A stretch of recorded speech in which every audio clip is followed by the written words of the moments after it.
March of Heroes, Verse 1. In the heart of battle, Porphyria stands strong. With valor and courage, we all belong. Side by side we march with pride. Through the darkest days, we won't hide. Chorus. March of heroes, we're the brave and true. For our king and country, we shall see it through. With honor and duty, warriors rise above, in the name of freedom and the land we love. Verse 2. In the heat of combat, we all face our fears. Through the smoke and fire, the heat will dry our tears. We always fight for justice and for what is right, marching forward into the light. Chorus. March of heroes, we're the brave and true. For our king and country, we shall see it through. With honor and duty, warriors rise above, in the name of freedom and the land we love. Bridge. With every step, we stand as one, a force for good until the battle's won. In unity and harmony, we'll always find our way. Death to all for Blowland is what we always say. Chorus. March of heroes, we're the brave and true. For our king and country, we shall see it through. With honor and duty, warriors rise above, in the name of freedom and the land we love. Chapter 1. O Mighty Heroes. Samuel Chudwell stared, enraptured as the blonde soldier in her crisp dress uniform extolled the graduating class of the Willowdale Institute for Boys. Sam leaned his entire slender frame against the wooden railing.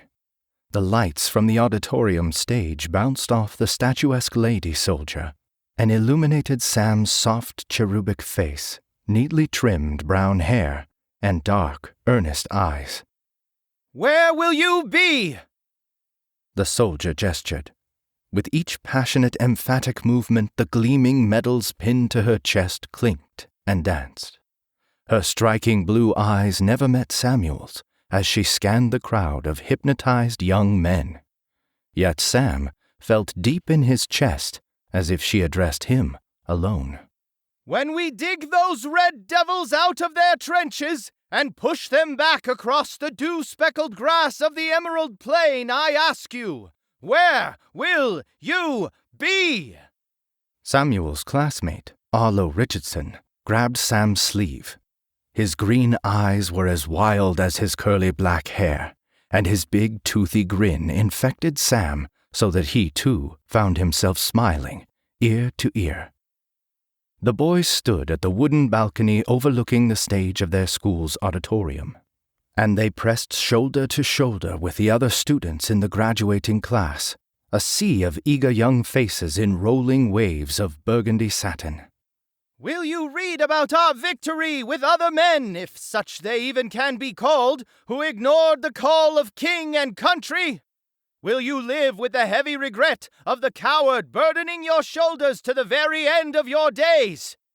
Another of Sam's classmates, Nicholas Hughes, wrapped his pudgy arm around Sam's shoulder and squeezed. "Well?" the soldier barked. "Will you?" "No!" Nicholas shouted. "No!" The other boys echoed in a thunderous chorus. "No, you will not!" The soldier smiled. "For you are not cowards! You are heroes!" She pointed to the small table at the foot of the stage, upon which rested an open ledger and a single fountain pen. "I await you, O mighty heroes! Remove your burgundy graduation robes and don the powder blue frocks of the Porphyrian riflemen.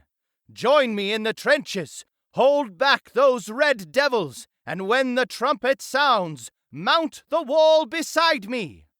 Together we will march in the sun's warmth under the glorious colors of Porphyria. Beside invincible land fortresses and legendary war walkers like the Aegis Warden, Iron Sister, and thunderclad Colossus. With me, heroes, bring everlasting peace and King Gideon's merciful judgment to the profane federation of Fabloland. Yeah! Chapter 2. Crazy Talk. Minutes later, Sam and his friends stood impatiently in line, eagerly awaiting to add their names to the ledger of recruits. They laughed and joked and bragged about how many Fablolans they would kill before the Federation inevitably surrendered. "Father says we have till late summer, mid-autumn at the most," Nicholas said with a knowing nod. "Father says Porphyria flags will fly in the Federation's capital before the first snowfall." "I hear they all have red skin because one of their first Khazars bedded a devil," a bookish young man whispered. Sam did not know him personally, but he had seen the older boys bully and abuse him in the Willowbrook halls. "That's crazy talk, Rex," Arlo laughed. "They have red skin because their diet consists mainly of beets and tomato juice." "Do they truly have red skin?" Sam asked. "I thought that was just a rumor." "Oh, yes," Nicholas said. "Father says he sees them all the time at headquarters, dragged through in chains of pure silver so they cannot use their cursed magic to put hexes on good Porphyrians." "Nicholas Hughes!" A disheveled older woman barged into the auditorium. "Nicholas Hughes!" "Oh, no," Nicholas groaned. "Mother." "You get out of that line this instant!" Mrs. Hughes grabbed Nicholas by the arm and yanked him away. "I'll not lose you to this stupid war." "Mother," Nicholas protested. He yanked his arm free and stamped his feet defiantly. "I'm a man now. I can make my own decisions." "If you sign your name to that ledger," Mrs. Hughes growled, "you are out of the will. Do you understand me? Cut off." "You can't." "I can. Test me if you dare, Nicholas Hughes." The other boys in line snickered softly under their breath. Sam pursed his lips. "Nick," he said. "It's all right, mate." "You stay home, Nicky boy," Arlo added. "Hold down the fort, eh? Besides, you're too fat for the front. You'll slow the rest of us down." Sam punched Arlo in the arm. Nicholas laughed and dragged a sleeve across his eyes. "All right, chums," he said. "Give 'em hell for me, yeah? Send me a postcard from the Federation capital." Chapter 3. Start packing. "Father," Sam asked softly, "did you hear me? Don't you have anything to say?" George Chudwell looked up from the Chronicle and studied Sam over the wire spectacles perched on his nose. Sam shifted uncomfortably under his father's steady gaze. "Now is the time before Fabloland surrenders," Sam said. "I didn't join alone either. All the other lads signed up with me, except for Nicholas, but that wasn't his fault." "When do you start basic training?" Sam blinked. "I am to report to Camp Chelsea 2 weeks from now." Take the train tonight." His father interrupted him. "Take a sleeping roll and one of my old pup tents. Set up in the area just beyond the North Mustering Field. Get used to waking up at sunrise. Pack some old rations and money to go into town if you need a break from the hardtack. If your mother, rest her soul, were still alive, she'd send you off with an entire trunk full of her famous egg salad sandwiches. I wish you could have tasted them. Anyway, watch the cadets exercise. Watch them drill. It will be less of a shock if your body already acclimates to the food and schedule." Sam scratched his head. "Father," "I would have pulled you from the line," his father said, as he folded the Chronicle and placed it in his lap. "That's how they did it, isn't it? Just before the graduation ceremony, I reckon, while you're all electric with anticipation. That's how I would have done it. Before Fabloland surrenders. Shame on them. I don't blame them, though. The furnace of Paphralia's cooling, and the boys high on patriotic speeches always burn hottest. You do not follow the news. You do not study history. No, you follow your heart. I hate to say it, but I blame your mother. Rest her soul. I wanted to pull you from that academy years ago, but she insisted you get your finishing papers. Fine. Now look. Instead of going directly into a well-paying, respectable trade, you sign away your rights as a human being and commit yourself for 2 years to becoming a cog in the Paphralian war machine for a pauper's compensation. Sam's mouth hung open. I thought you'd be proud of me. I'm following in your footsteps. Stupid boy. Mr. Chudwell stood and fished in his pockets. He put a small brass key onto the dinner table. You'll find what you need in my study. Leave the key in the lock. Mr. Chudwell sighed. My stupid, brave, naive, wonderful, stupid, precious, stupid boy. Did you know you cried so much as a baby? You always wanted to nurse, but your mother, rest her soul, had already left this world as you entered it. Gods, I would weep now if it all weren't so pitiful. Mr. Chudwell checked his pocket chronogear. 8 o'clock. Start packing, or you'll miss the last steam cruiser. Mr. Chudwell hobbled to his bedroom. Keep the noise down, yes? Do not wake me when you leave. With that, Sam's father shut the door. Sam stood outside his father's study with the small brass key in his hands. Father, 8-year-old Sam had asked one bright summer's day. What's in there? Ghosts, Mr. Chudwell had responded, as he slipped the key into its lock and turned the ornate knob. God's willing, you'll never meet them. He opened the door and entered.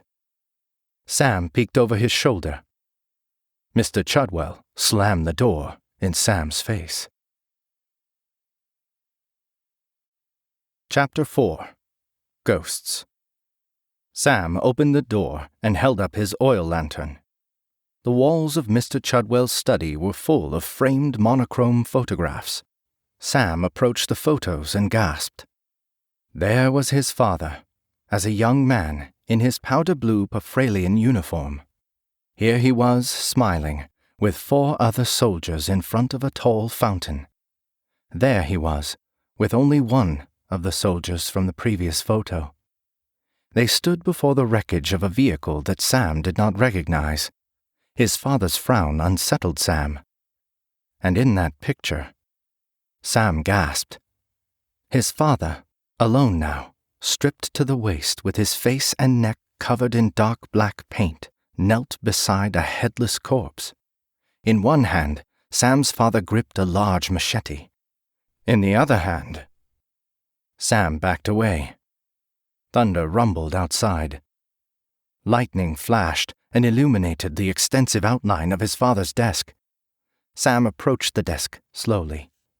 A single-framed monochrome photograph sat on the table. Sam looked at it. His father, now in civilian clothes, stood at the railing of a busy airship dock with an unreadable expression. On his father's arm, a beautiful woman with dark hair smiled up at him. "Mother," Sam said softly. Within the trunk in the corner of his father's study, Sam found a heavy traveling sack, packets of military field rations, a sleeping roll, a pup tent, and a machete. Sam took everything except the machete. Chapter 5. Shipping Out. 2 months later, Sam, Arlo, and Rex had finished basic training at Camp Chelsea. Freshly shaven and dressed in their crisp new blue uniforms, they marched in columns toward the airship dockyard and waved to the crowds as they ascended the gangplank to the colossal transport frigate hovering in the sky. Sam scanned the crowd, but he did not see his father. "Look," Arlo pointed. "It's Nicholas." "Hey!" Sam shouted, and waved his cap in the air. "Nicholas!" "Hey, old man!" Arlo shouted. "Look at us!" But their friend did not wave back. He watched them from the crowd with a haunted expression that Sam had never seen before. 400 young men joined the Porphralian army from Willowdale Township and the surrounding villages. They gathered at the rail and sang the traditional hymn, "For King and Country." The local newsreel reporters pressed buttons and flashed their large photomechanica machines. They recorded the footage of the mighty airship lifting into the clouds on their Cinematicum recorders. The brass band played the March of Heroes, and Sam closed his eyes and smiled as the sun broke through a passing cloud and shone warmly on his cheek. "Excuse me," a blond soldier in nondescript battle fatigues pushed past Sam and disappeared into the airship. Chapter 6. Marching to War. The airship ride was over in hours. Sam's regiment disembarked at a small dock at the edge of the Saxondale forest on the far side of Willowdale. "That was quick," Rex said. "Get your gear! Move out! Move out!" Their line commander, an exuberant and highly motivated lad named Vincent Jackson, stormed down the deck. "What's the rush, LC?" Arlo asked as he hefted his gear sack over his shoulder. "Move your hide, Richardson!" Jackson grabbed Arlo by the shoulder and shoved him toward the gangplank. "We're going to war!" Sam and the other boys from Willowdale formed into 2 columns and marched through the forest.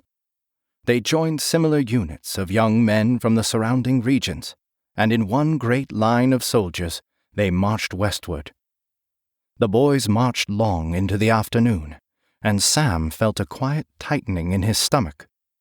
Anticipation of joining the war and doing his part, he thought to himself. Anticipation of fighting gloriously and becoming a hero, like the knights of old. He smiled. "Clear the road!" The command echoed down the line, and Sam stepped to the side of the road. "Mobile armored unit coming through!" "No way!"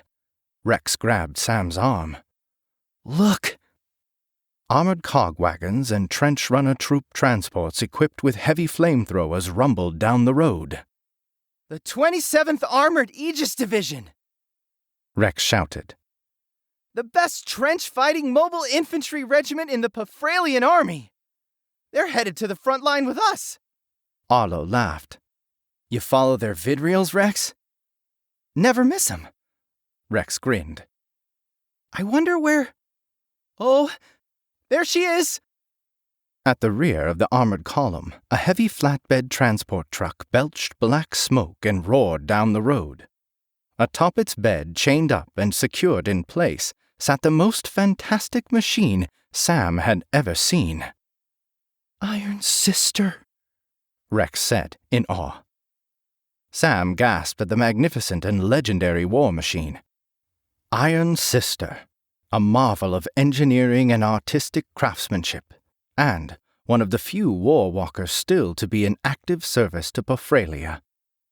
Constructed from reinforced steel plating with brass accents and beautiful intricate filigree throughout its hull, the Iron Sister looked to Sam like some mythical beast, barely restrained and prepared at any second to dispense death with its powerful rotary cannon, heavy flamethrower, or chain bayonet. "I never thought I'd see it in person," Rex smiled. "Hey, Captain Voss! I love you!" The top hatch crashed open, and a broad-shouldered bulldog of a female pilot pushed herself out to survey the soldiers. "What the hell's?" Rex gasped. "That can't be her." "Isabella Voss." Arlo laughed. "What's wrong, Rex? She does not look like the vid reels?" Rex's shoulders deflated as the column drove off ahead of them. "That can't be her," Rex repeated as Line Commander Jackson ordered them back into marching formation. An hour after the Armored Aegis Regiment and Iron Sister had passed them, one of the boys from the township of Farnsworth began singing loudly and off-key the March of Heroes. Sam joined in. Arlo laughed and joined in. Soon, the entire column vented their anticipation, fear, and excitement in song, and their voices rose through the treetops and echoed into the heavens. Chapter 7. Heroes Returning. The next day, the new soldiers marched along the western road. A light rain began to fall. "The merciful maiden weeps for all the Fablolans we're sending to her," Private Jackson shouted as he called the cadence. "Hup, 2, 3, 4. Pick it up. 2, 3, 4. On the horizon, flashes sporadically lit up the heavy clouds. "Artillery," Rex said over Sam's shoulder. "Anti-air." Sam nodded. "Give it to them, lads," he said. A line of steam-powered cog wagons rumbled down the road toward them. "Make a hole!" Private Jackson screamed. "Clear the road! Heroes returning from the front!" Sam stepped off the road. The cog wagons passed. Sam looked into the backs of the wagons to see the soldiers heading off the line. The haunted eyes of the grizzled veterans regarded Sam and the other boys with barely concealed disgust. Splash! Sam gasped and jumped back, but it was too late. The bottoms of his new uniform trousers and the boots he had worked so hard to polish to a mirror shine were now spattered in mud. Chapter 8. First Deployments. That evening, the columns of new soldiers had reached Camp Iron Relay. They marched into the forward staging camp and met a stern-faced lieutenant holding a clipboard. "Replacements from Willowdale, Old Ashton, Croydon, and Farnsworth reporting for duty." Private Jackson saluted crisply. Sam stared straight forward. A group of veterans gathered nearby watched on. They scooped cold food from tin cans and sucked on rancid black leaf cig sticks. The lieutenant sniffed. "This it?" he asked. Jackson blinked. His mouth opened, but no sound came out. "Beg pardon, sir?" Jackson managed at last. "Put down your hand," the lieutenant grunted and scanned his clipboard. "Choose half your soldiers right now, Private. They're going out tonight to join a midnight assault with the 32nd Rifle Company. Half the remainder will roll out in cog wagons to Trench 1637. The remainder will deploy tomorrow morning to Trench 2743. They'll be bunking in tents 50 through 58. That will also be where the soldiers joining the midnight assault will bunk down after returning. In the morning, they'll reinforce the gaps in the trench line. Copy all?" "Yes, sir," Private Jackson barked. "I would be honored to have my soldiers from Old Ashton and Farnsworth join tonight's assault." "Troops from Croydon will reinforce Trench 1637, and Willowdale will reinforce the other trench, 2743. The lieutenant nodded and pointed at a pair of idling cog wagons. "Go on, then. Gods keep you." Sam watched Private Jackson lead everyone except the soldiers from Willowdale into the cog wagons. "Hey!"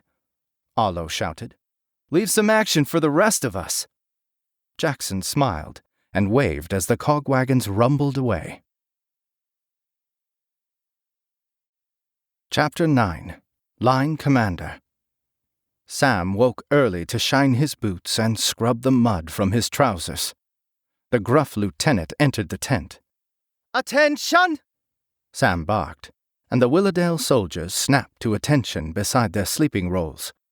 The lieutenant briefly glanced at them all. His gaze fell on Sam's boots. "Name?"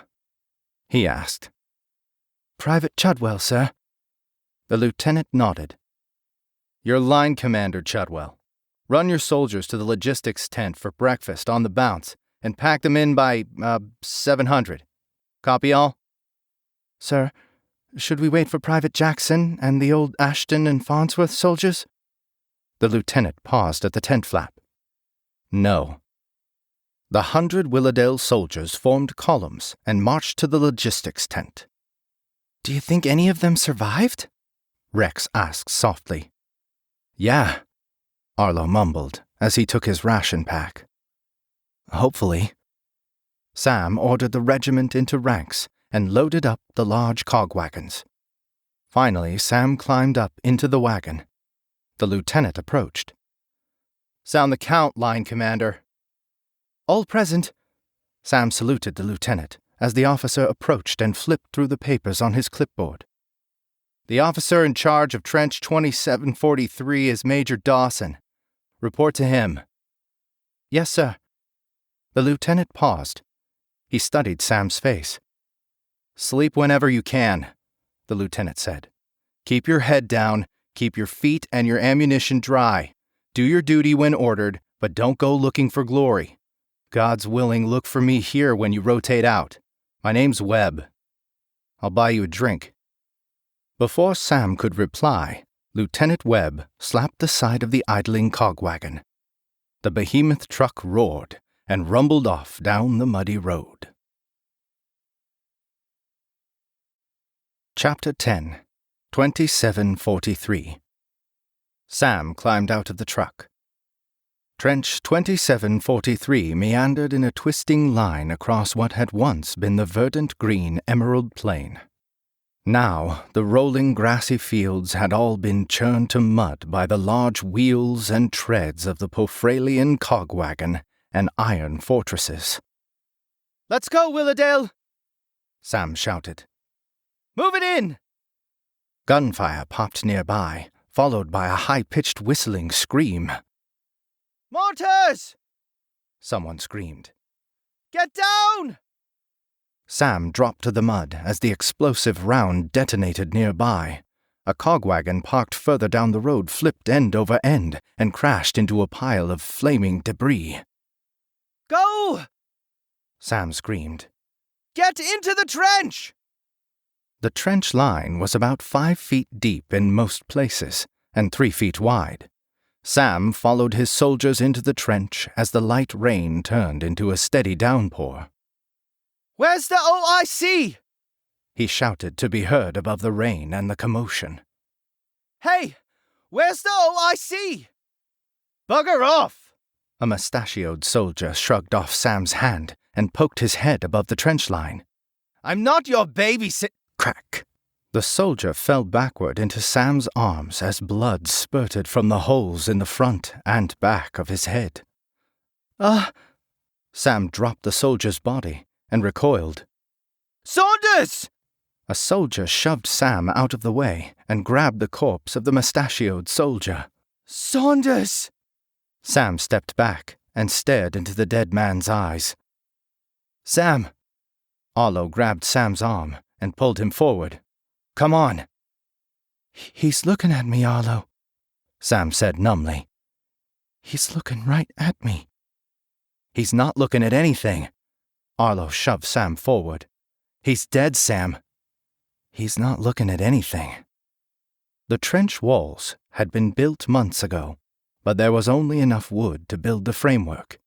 Piled earth, sandbags, and the remains of shattered artillery pieces had been used to shore up the walls, and the relentless rain had recently turned the earth to mud, so that the sides of Trench 2743 appeared to Sam like an oozing wall of muck. Sam turned a corner with Arlo and found some shelter from the rain under a wooden framework supporting a makeshift roof of tarps and canvas.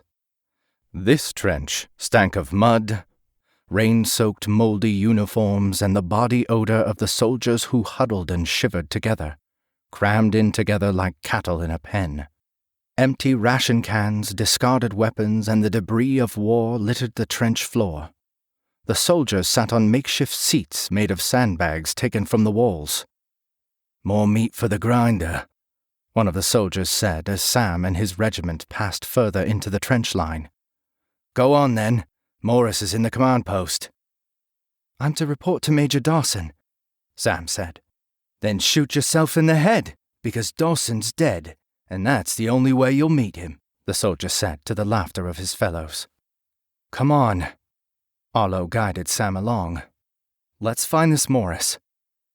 Reinforcements from Willowdale, Sam said weakly, as he stood to attention in the doorway of the command post and executed a half-hearted salute. Reporting for duty, as ordered. As ordered by whom? A freckled red-haired woman in a mud-spattered uniform looked up from a map on a table. Webb, ma'am. Sam cleared his throat. Lieutenant Webb, at Camp Iron Relay. The woman nodded slowly. Sergeant Morris, she said. Officer in charge by default. Don't salute me again. I work for a living. Sam said. Yes, ma'am. I mean, Sergeant. Morris looked Sam up and down. Then she regarded Arlo, who stood behind Sam. Willowdale? She asked. Yes, Sergeant, Sam said. What's your name, Line Commander? Chudwell, Sergeant. Welcome to the 88th Rifle Corps, Chudwell, Morris said. Have your soldiers find an empty cot in the bunkers. They'll relieve my soldiers on the line. We work in 8-hour shifts. Everyone does 16 hours on the line, then 8 hours off. Everyone on the line is past due, so get your soldiers up there. Logistics are down that way. The mess tent is back the way you came, and to the left. The field hospital is obviously at the rear southern exit, where wounded can be loaded into wagons and taken back to Iron Relay. Questions? Sam cleared his throat.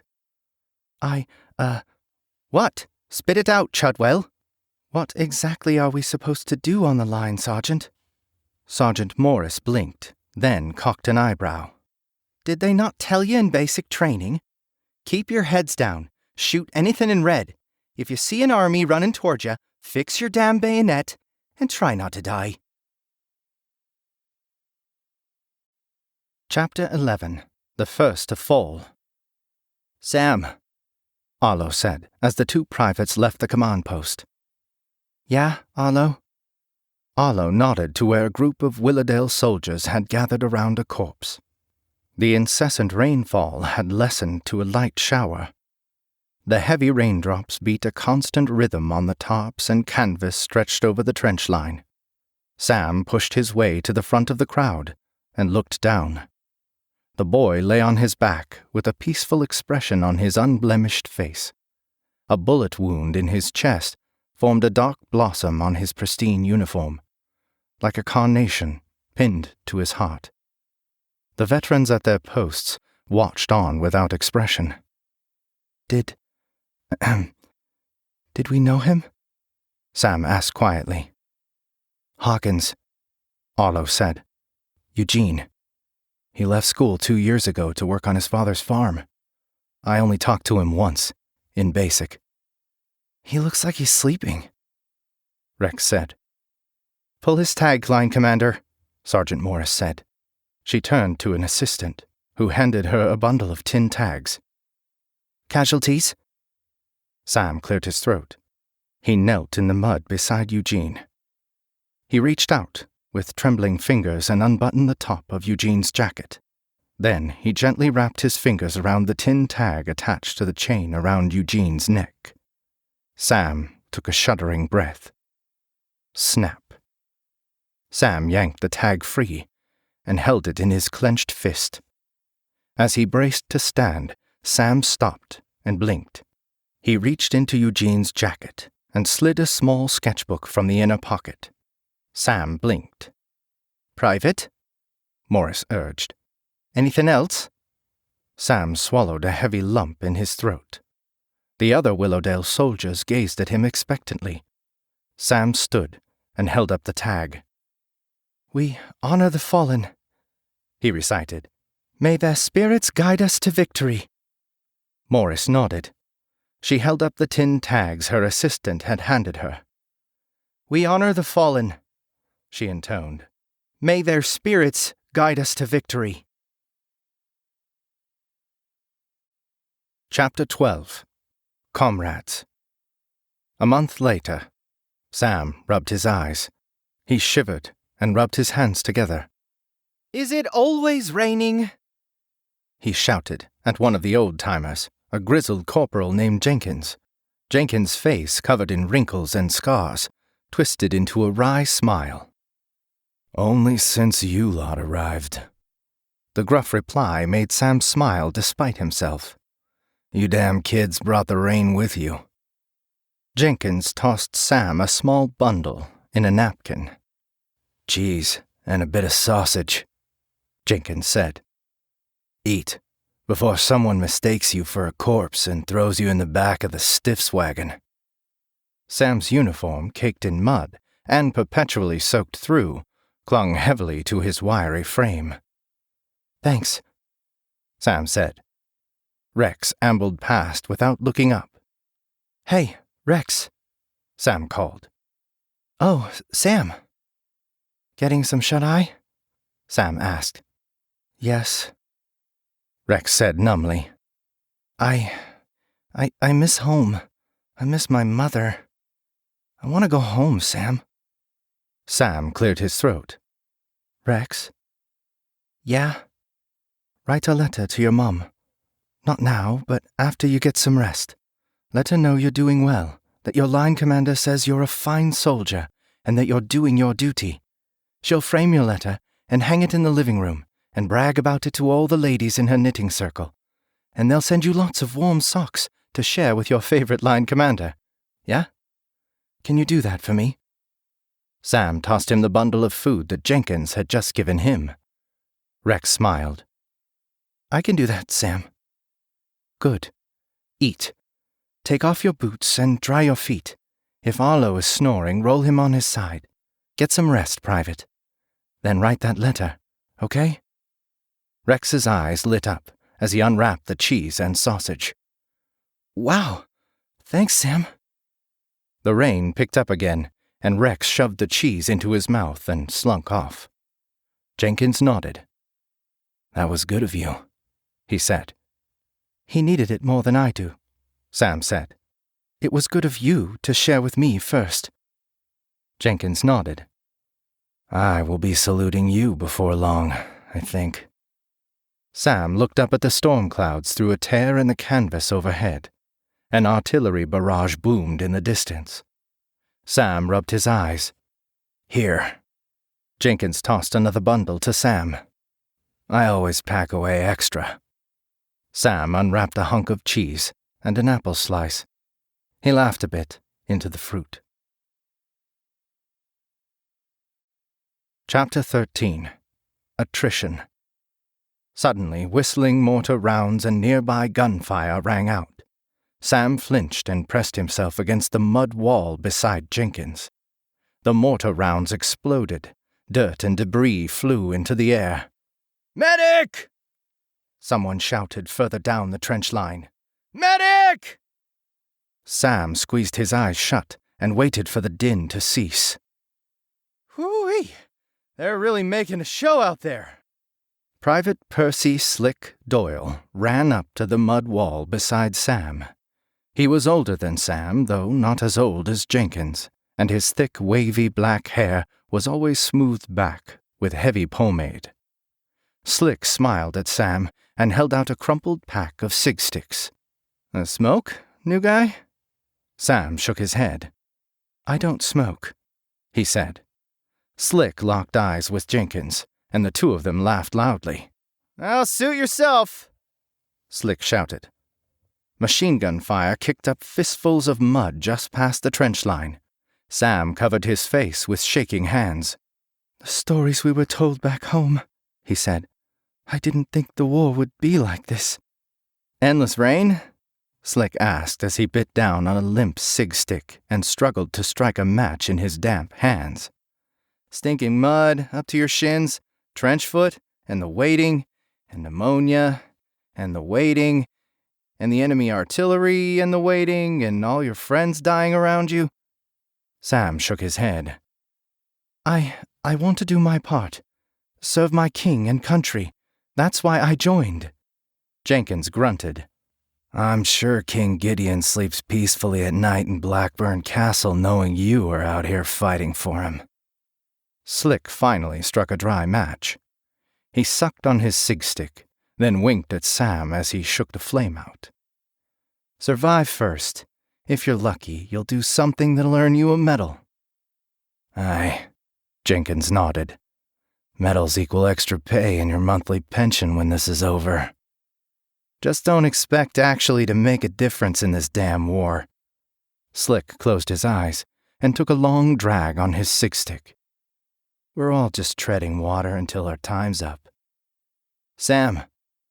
Arlo appeared and pressed himself against the wall beside Sam. "Casualties?" Arlo handed Sam a handful of tin tags. "Gates, Farrell, Newmeyer, that one kid from our chemistry class with the red hair. Huntsman?" "Yeah. And Rex." "What? No." "Yeah. I just saw him minutes ago." "We came out of the bunker together. He took the worst of a mortar blast. I carried him to the med tent." Sam held up the tin tags. A few Willowdale soldiers stopped what they were doing to watch Sam. "We honor the fallen," he recited. "We honor their sacrifice. We beseech their spirits to guide us to victory." Chapter 14.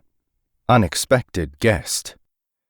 A week later, at just past midnight, Sam found himself alone on a section of the trench line. Sam looked up. Somewhere high in the clouds overhead, a Sky Serpent fighter plane buzzed. Sam held his breath. The buzzing slowly subsided, then was gone. The constant steady rain had subsided briefly. This new, unexpected silence sat heavy, with electric anticipation. Sam carefully cleaned his rifle for the third time in his shift. His fingers worked methodically and calmly.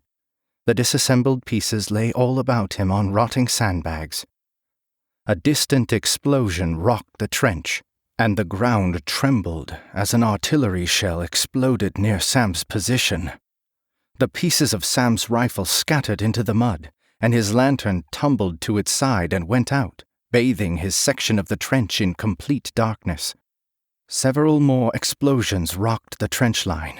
Boom, boom, boom. Ah! Sam shouted. He pressed up against the mud wall as another shockwave hit. A storm of dirt, rocks, and debris rained down on him. Suddenly a figure tumbled onto Sam from above, and the two went into the mud with arms and legs flailing. Sam pushed himself to his feet. "Attack!" he cried as he wiped the mud from his face and felt his belt for his knife. "Attack!" A voice shouted out in heavily accented Pofralian. "Don't shoot! Please! I surrender! Please!" Sergeant Morris appeared, holding aloft a lantern and aiming her sidearm at the figure in crimson and gold uniform. The soldier seemed no older than Sam, with pale skin and light brown hair. He shivered, drenched head to toe, and looked about disoriented. He clutched a brown leather satchel to his chest. "Chadwell!" Morris barked. "Who's your friend?" Morris and Sam accompanied the prisoner to the command tent. "You speak Pofralian?" Morris asked, as she covered the officer with her pistol while Sam secured his wrists with rope. "Yes," the prisoner said quickly. "No, very little. Enough. Look, see what I have? I surrender, yes? Help me." Sam emptied the contents of the satchel on the table. "Documents." Sam scanned them and flipped between them. He held one up with a red wax seal pressed to the bottom. "Official Federation orders." "Can you read them?" Sam shook his head. "I need an interpreter," Sergeant Morris said. "Do any of your soldiers speak Feb?" "Rex," Sam said immediately. "He speaks fluent Febloland." "Fetch him." "He's still recovering." Sam clamped his mouth shut as Morris's eyes bored into him. "Yes, Sergeant," he said, and ran out of the command post. Chapter 15. New assignment. An hour later, a sunrise melted the inky darkness into a gray and overcast pre-dawn gloom. "His name is Captain Oscar Reinhardt," Rex said, in a shaking voice. The bandages wrapped around his head needed changing, Sam thought. They covered the entire left side of his face.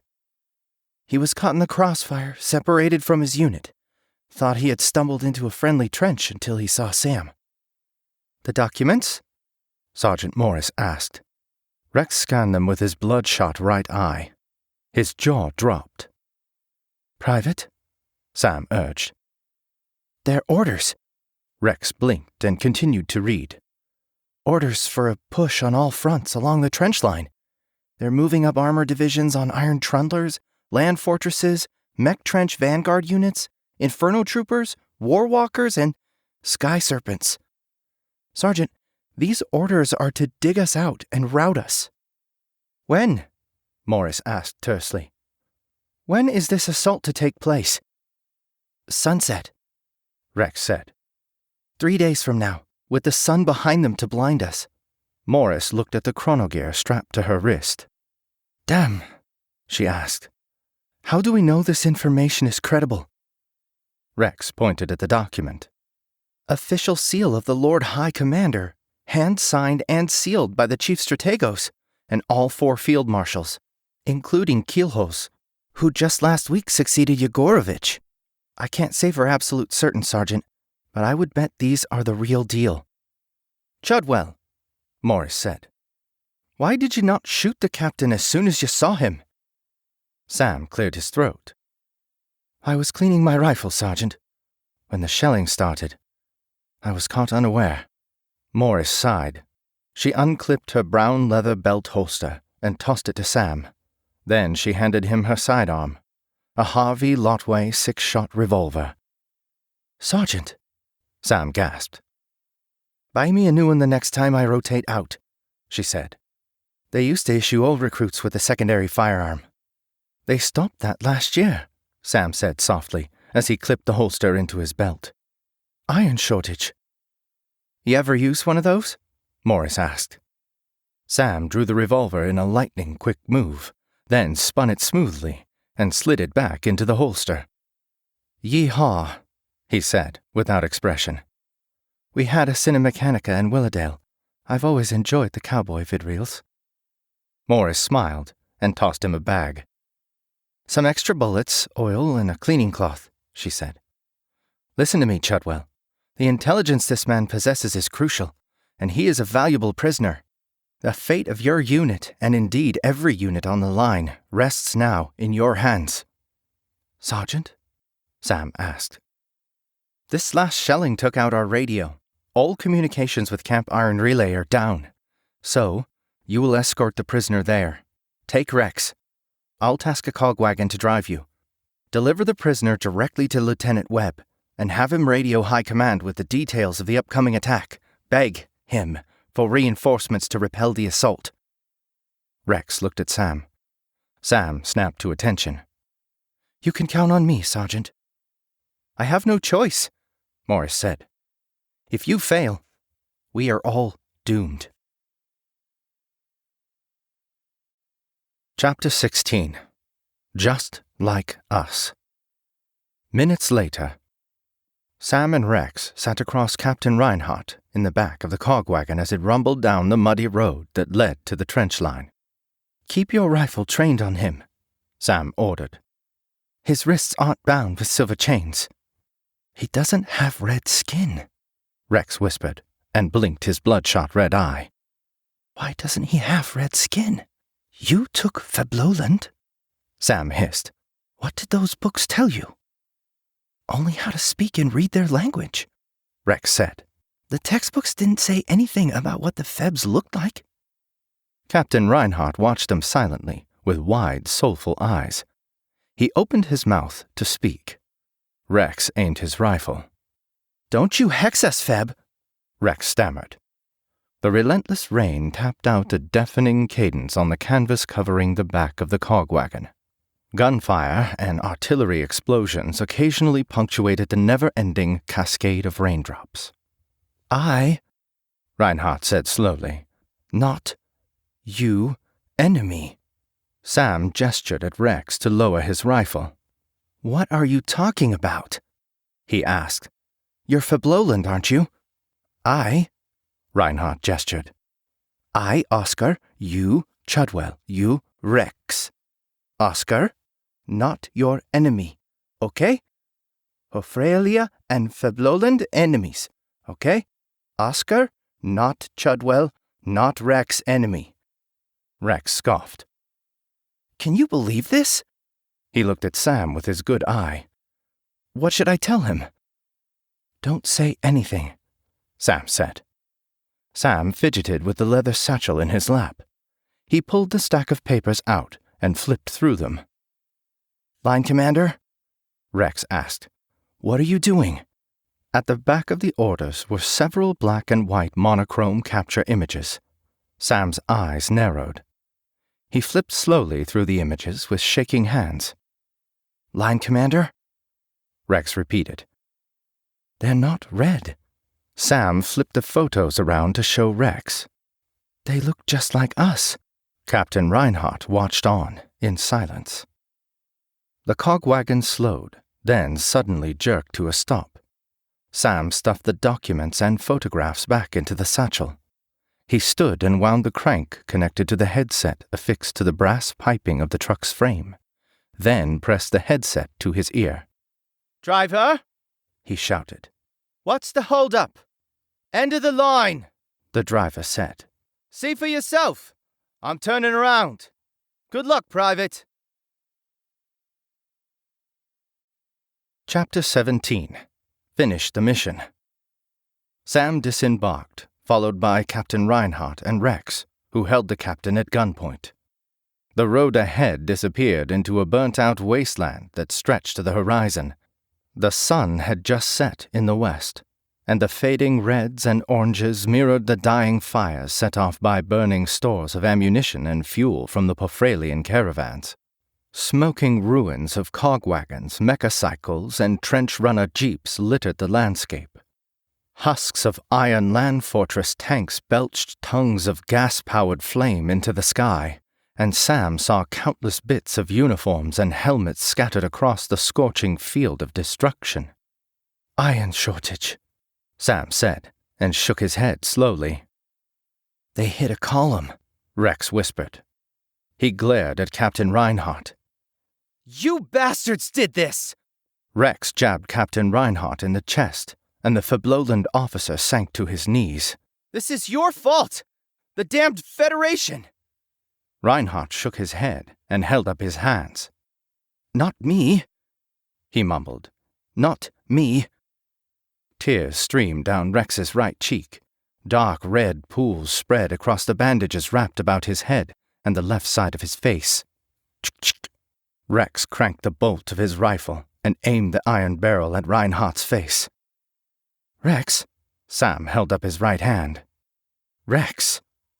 The perpetual rain fell in heavy sheets.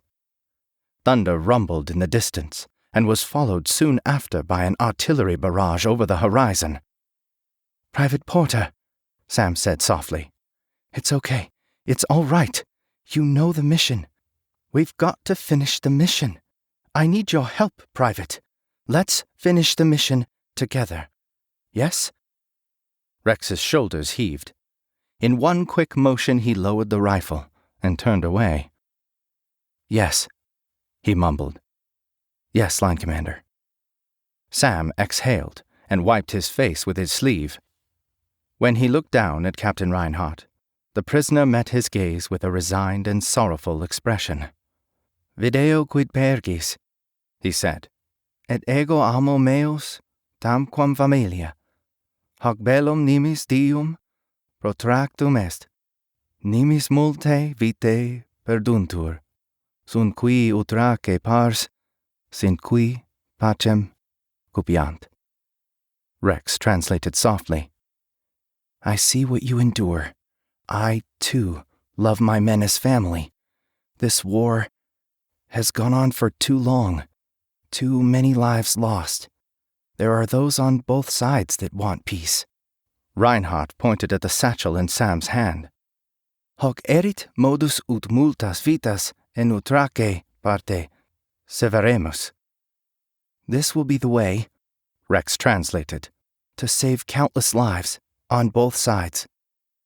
Sam and Rex moved through the bombed-out wasteland that had once been the main highway through the eastern stretch of the Pofralian trench line. Captain Reinhardt followed behind them. Together they leapfrogged between wrecked, smoking husks of Pofralian vehicles. The sky darkened as night fell. The perpetual rain had subsided, from a constant downpour to a light shower. "I can't see," Rex said, through gritted teeth. His head wound and the constant rain had already soaked through his bandages, and blood trickled into his good right eye. "I can't see, Sam." From further ahead, Sam peeked around the wreckage of a trench-runner troop transport. He squinted. "All right," he said. "We'll rest here for a minute." Chapter 18. Friendlies.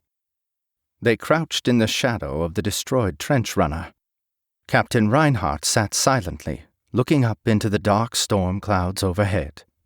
Rex grunted and scratched at his bandages. "I need to breathe," he said, as he unclipped the fastenings. "I can't breathe." "Are you all right?" Sam asked.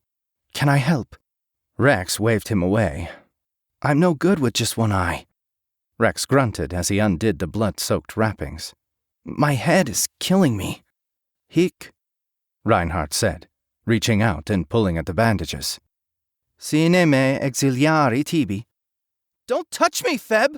Rex screamed and slapped away Reinhardt's hand. "Don't you ever touch me!" "Rex," Sam started. "I'm fine." Rex pulled away the last bandages. Sam gasped. The shrapnel from the mortar strike had shredded the entire left side of Rex's face. The fresh wounds wept blood that the rain washed down the burnt skin of his neck. Rex's left eye, damaged beyond saving, had been left a ruined milky orb. "Rex," Sam said breathlessly. Rex closed his eyes and tilted his head up into the cold rain. He breathed deeply. "It hurts, Sam," he whimpered. "Sword!" a voice hissed from the deepening gloom. Rex reached for his rifle.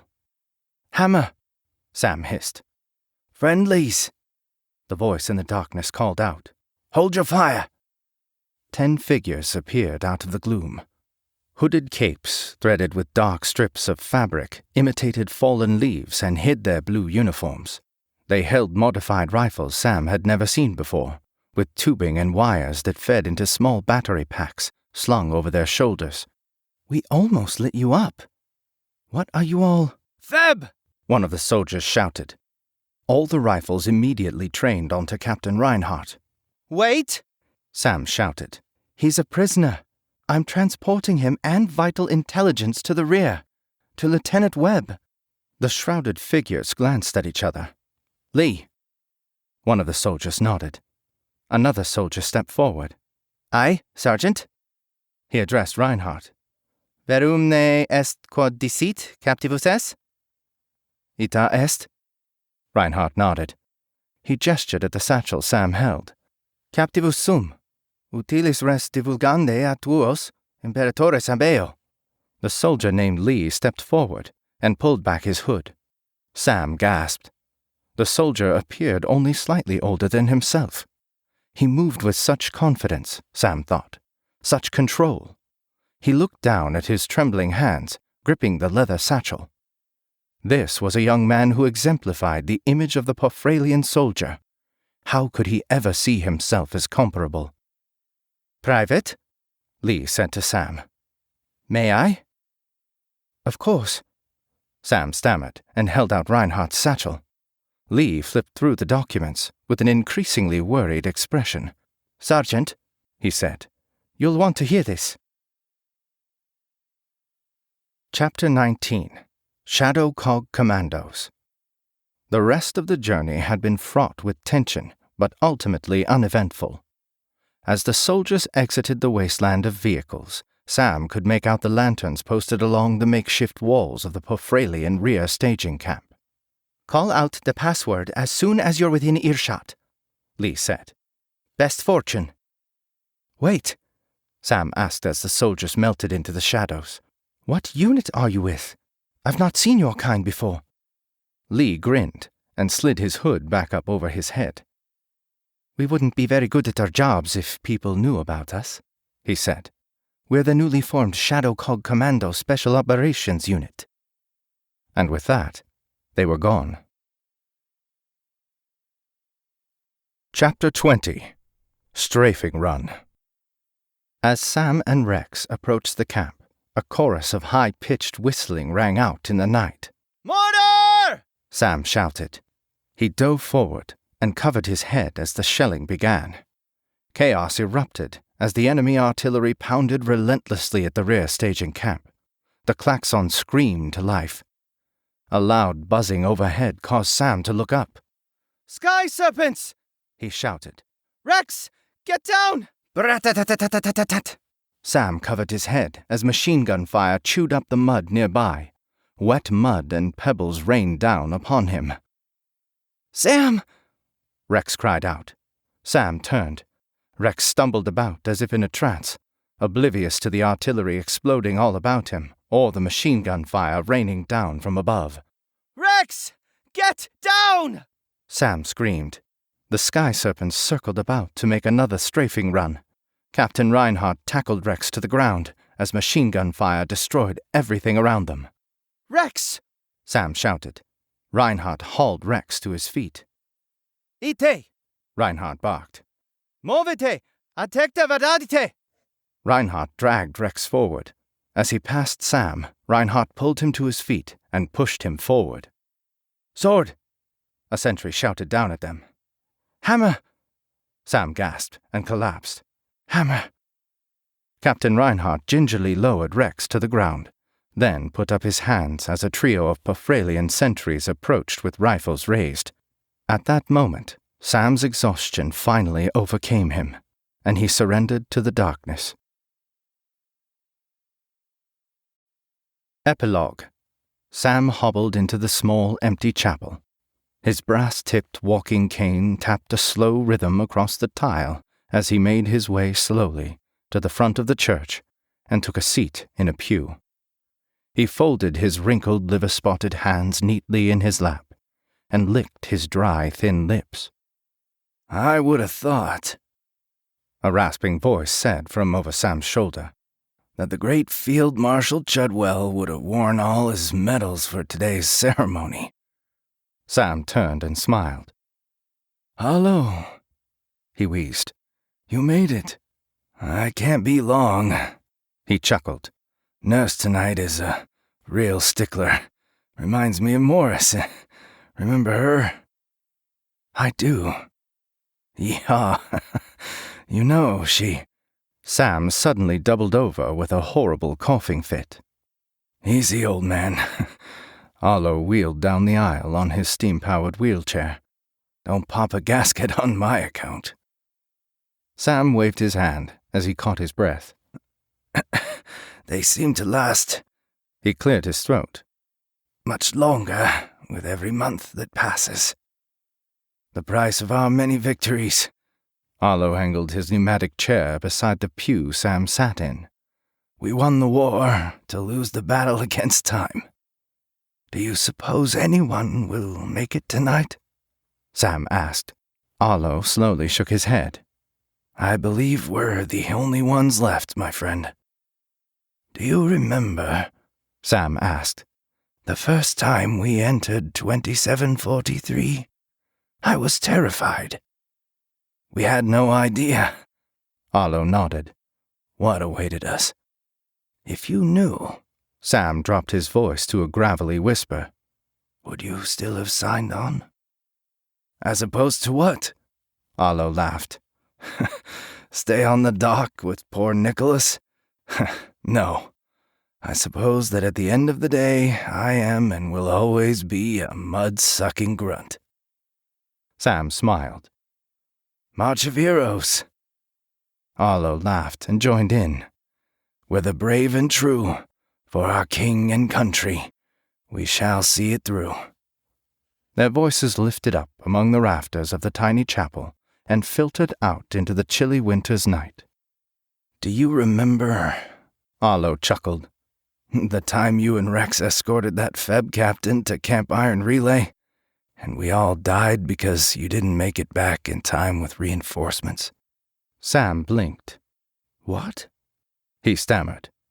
"Arlo." Suddenly the buzzing of 100 sky serpents filled the chapel, along with the ear-piercing screech of klaxon alarms. Sam looked up and saw bodies hanging by their necks from the rafters. His comrades. "You left us to die, Sam." Flames engulfed Arlo. Sam recoiled. "No! No! No!" Sam sat up. Lieutenant Webb smiled down at him. "Hello, Private Chudwell," he said as he offered Sam a tin mug of coffee. "When I said I'd buy you a drink when you pass back through here, I didn't expect you so soon." The end.